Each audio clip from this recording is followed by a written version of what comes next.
Hey everyone, take the day. My name is Connie Jakab. I'm thrilled to be here, coming at you right from my home. And to be honest, I don't even know if I've cleaned my home. So just don't mind anything behind me, and I'm gonna try not to look. I wanna tell you why you need to show up today.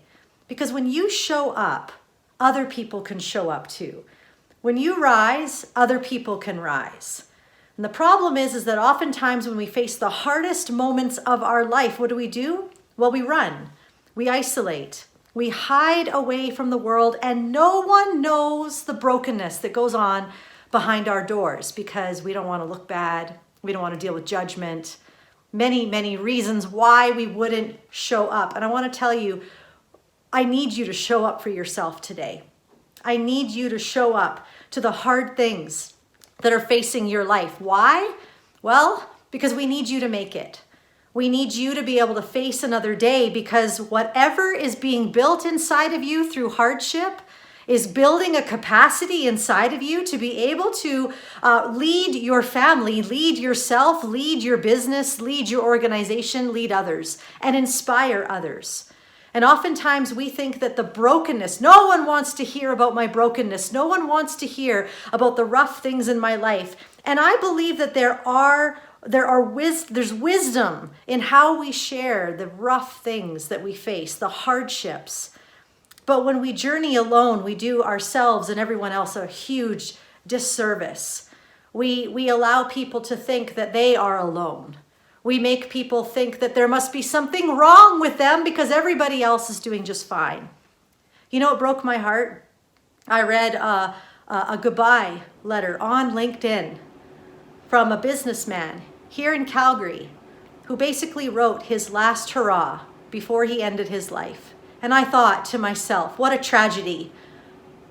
How do we ever let one man think that he is alone, that he's the only businessman suffering through COVID? Where did he believe that there wasn't enough to get him through the next day? And I don't know what the reasons were, but it was very sad to read and then to hear that he followed through. We need you to show up to yourself and to the troubles that you're facing and the situations that are causing us all to wonder what on earth is going on. I need you to keep showing up to your life because you matter and what you do matters. And sometimes it can really feel in those moments, those pivotal moments of just feeling like everything has gone downhill. We have blinders on and we don't see the big picture at that point, do we? All we see is the present. All we see is the despair. All we see is the problem. And yet there's a light if we could just keep going. I remember when I faced a mental health crisis with our son, I thought that journey would never end. I thought this was my life for the rest of my life. And if you've ever faced a mental health crisis with you, your children, your spouse, a friend, someone who wants to end their life, it feels like a vortex, doesn't it? And you are sucked into this vortex, and every day you just wonder, like, are they still alive? You go downstairs, you check your child's chest, and it's like, is it still moving? Are you still breathing? That's real, friends. That's real. And I remember feeling like this would never end, and I would drink myself to sleep every night. Not because I thought waking up one day, oh, being an alcoholic, that sounds fun. No, it's because I thought that this is the rest of my life and somebody knocked me out. And I would do this after my family was in bed and I wasn't out at the club. I wasn't causing any trouble to anybody else. I wasn't harming anyone.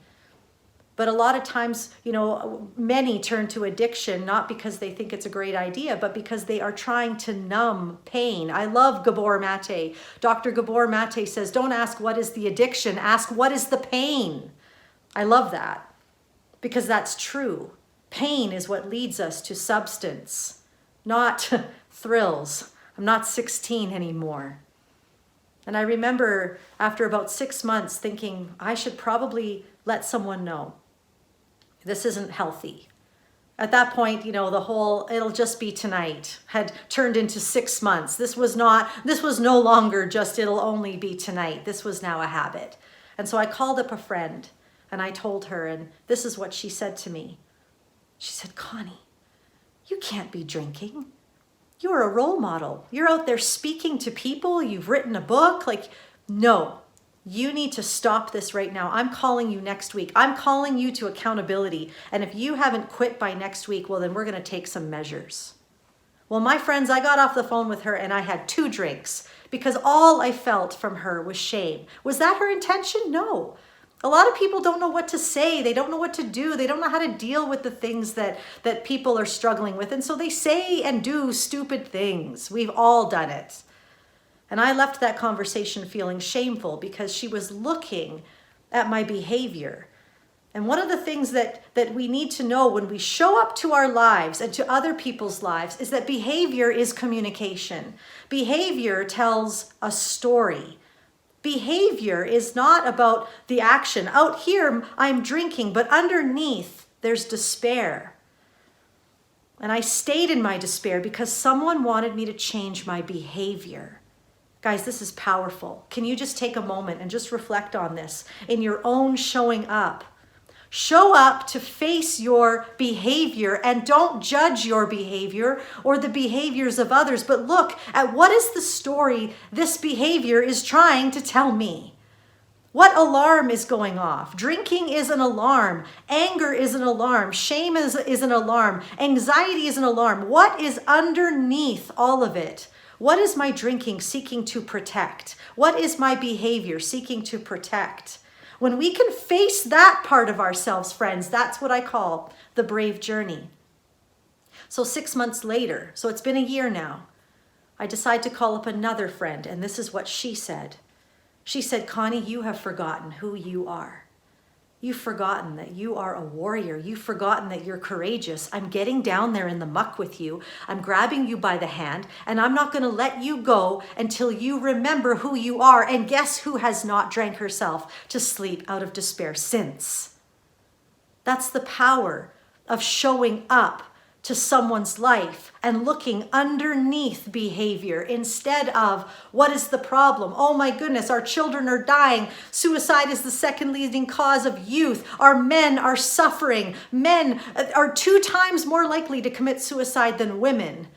We have anxiety and mental health, and oh no, COVID is bringing a tsunami of mental health issues. My friends, I say not on my watch, because when we band together and when we decide to show up and lean in when it's hard, you know what? Giants fall down. Giants like mental health issues fall down because there's nothing that a group of well-minded citizens that can do when they band together. There is no hope. There is no problem. There is nothing. There's no hope for mental health issues to survive when you and I show up to our own lives, owning our own junk, realizing, yes, I'm a broken human being, and I'm going to stop trying to look so perfect in front of everybody, and I'm going to get real, but I'm going to get real with wisdom and what I share and with who I share it with and what platform I share it with, but my God, I'm going to tell my story. And stories heal. Stories shift culture. When you show up and you tell your story to someone who will not cast your pearl towards swine, who will take your story and honor it and value it and listen to it, I'll tell you what happens, friends. Your mind changes. Your brain gets rewired. It's called interpersonal neurobiology. You see, you can't do mental health alone. You can't meditate yourself out of anxiety. Yes, mindfulness practices are important, but we have become so individualistic in the way we approach mental health, and that needs to change. We need to come back to the balance of, yes, I do my own work on myself, but I need you. I need you. I need to hear your story, and I need to tell my story. And when we do that, when we listen to one another, scientifically, interpersonal neurobiology, scientific evidence has proven that what happens is there's hope for a new story to be written inside of your brain. I don't get to do that on my own. I need you. I need you to do that with me. And you need me to do that with you. And so we have to come together. We have to allow places and things like this, like what Krista's doing with Community Now, allowing people to tell stories, to be heard, but also to listen. That dance of showing up for myself and showing up for others, allowing there to be room and space for people to be heard and seen, valued and understood, because that is the number one thing we all have in common. No matter what our background is, no matter what culture we come from, no matter how educated or uneducated, no matter what job or age, we all have the heart desire to be understood. And when we are understood, our mind is organized. When we're not understood, we go into chaos. And so we have to help each other. We have to help each other organize one another's minds by saying, I'm here. Tell me more. That must be so hard. How did you handle that? Instead of, you need to stop. What's wrong with you? Instead of asking, what's wrong with you? We could be asking, what happened to you? That's from one of my favorite books, Lost Connections by Johann Hari, on depression. One of the best books on depression that I have ever read. And guess what? He's not a doctor, he's a sociologist. Friends, we need every voice at the table. We need to hear from our youth. We need to listen to them. We need to stop telling our youth, here's the top 3 things I think you need to do to manage your anxiety. Man, throw your tools out. Youth don't care. All they care about is, are you seeing them? Are you hearing them? Are you listening to them? That's what they care about. And then they'll take your tools. We've had it backwards. We've had it so backwards. Mental health is not something to be managed. Mental health is something to be held by one another.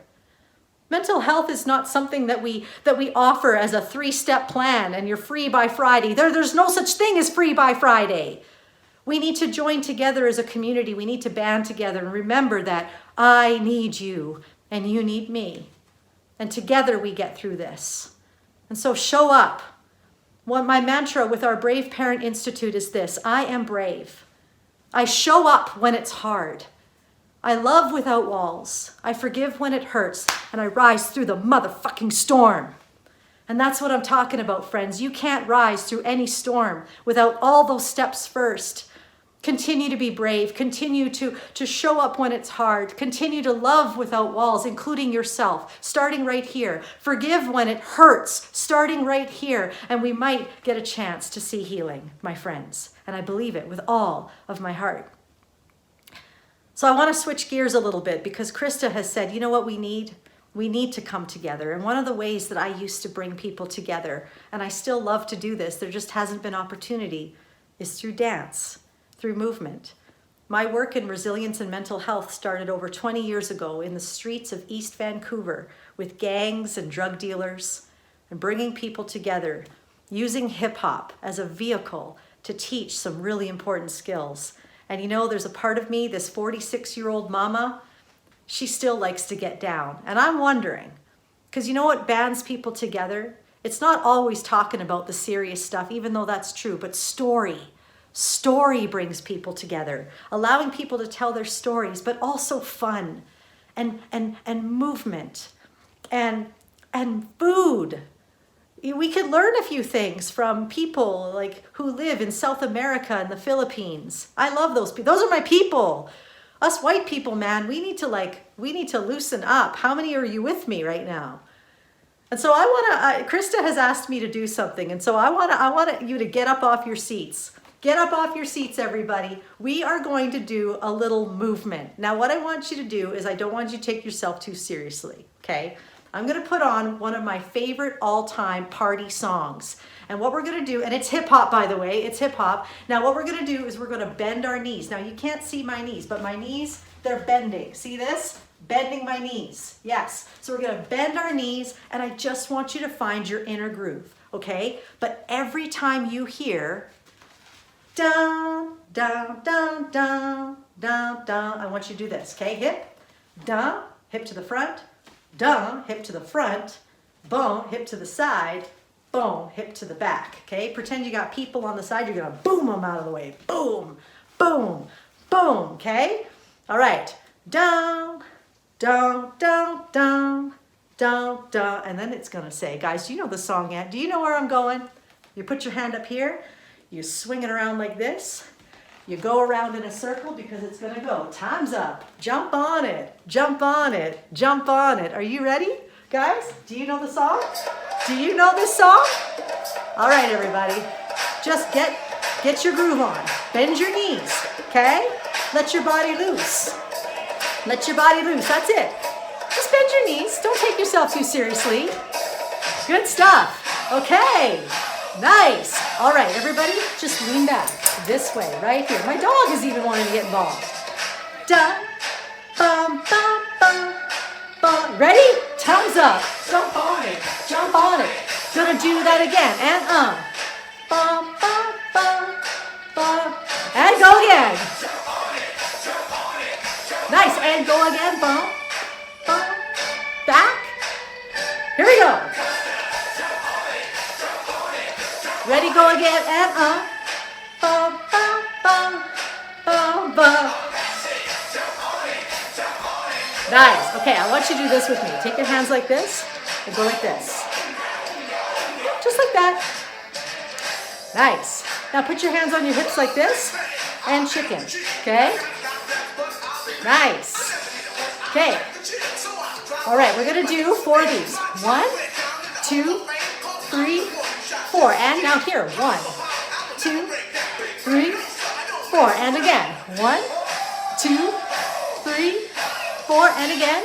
1, 2, 3, 4. Bum, bum, bum, bum, bum. Here we go. Time's up. Go again and bum, bum. Go, go, go. I see you if you're not moving. And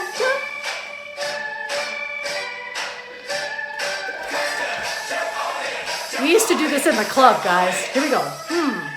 Bum, bum, bum. And okay, nice. Let's go back to this. Let's go 1, 2, 1, 2. And again. 1, 2, 1. That's it. Yes. And again. Good. 1. Okay, check this out. We're going to do this. Put your hands here and mix the butter. Just mix the butter. That's it. Think of Albert Brenneman from Hitch, okay? Just get your own funk going on there. Nice. Okay, we're going to raise the roof right here. Raise the roof. Raise it up here. Raise it up here. Good. Now boom. Raise it up. Raise it up. Now 2. Go 1, 2, 1, 2. Nice. That's it. Tap the bird like this. Tap the bird. Tap the bird. Tap the bird. Tap it. Good. Keep going. Tap it out. Tap it out. Oh, we got to have a little sprinkler in there, everybody. Nice. Good. Sprinkle the other way. Nice. Good. Side to side with the body. Good. Now stay over here. Over here. Over here. Over here. Da. Da. Da. Here we go. You are amazing. And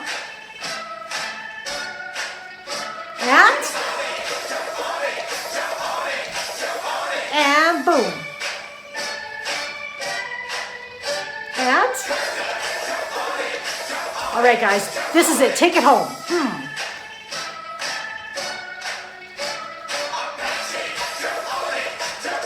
Nice job, guys. A little pat on the back. Way to go. How does that feel? Movement feels good. Movement is medicine. And when you do that together with other people in the same room, it is electric. I want to close with one story while you catch your breath. How many of you feel like, whoo? There was this kid named John. I used to teach this stuff in schools. That was my old business. And then I thought, man, do I want to be 50 and have to do this? I want to be 50 and want to do this. But when we would teach in schools, we would teach through the circle. And in hip hop, it's called the cipher. And I remember this one kid, John. He came to school that day and he said, please don't make me go into the middle of the circle, because here at this school, I'm bullied and I don't feel safe. And I said, John, you do not have to go into the middle of the circle. He's like, thank you. Well, I don't know what happened that day, but the cipher, the circle was electric. Kids were cheering and the vibe was really high because everyone was together. And all of a sudden, kid after kid going into the middle, just doing whatever they felt, being free.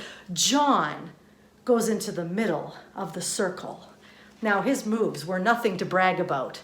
But everybody went wild because John would always hide. John would always be in isolation. John would always eat by himself because he was afraid of people. And there he was in the middle of the circle. And I asked him, John, what happened today? You said you didn't want to go in. This is what he said. He said, I just felt so free. Friends, I just feel so free. When you show up, when I show up, and when we do it together, but when I'm alone, I don't feel so free. So let's be free together. Let's continue to create mental health socially. Show up.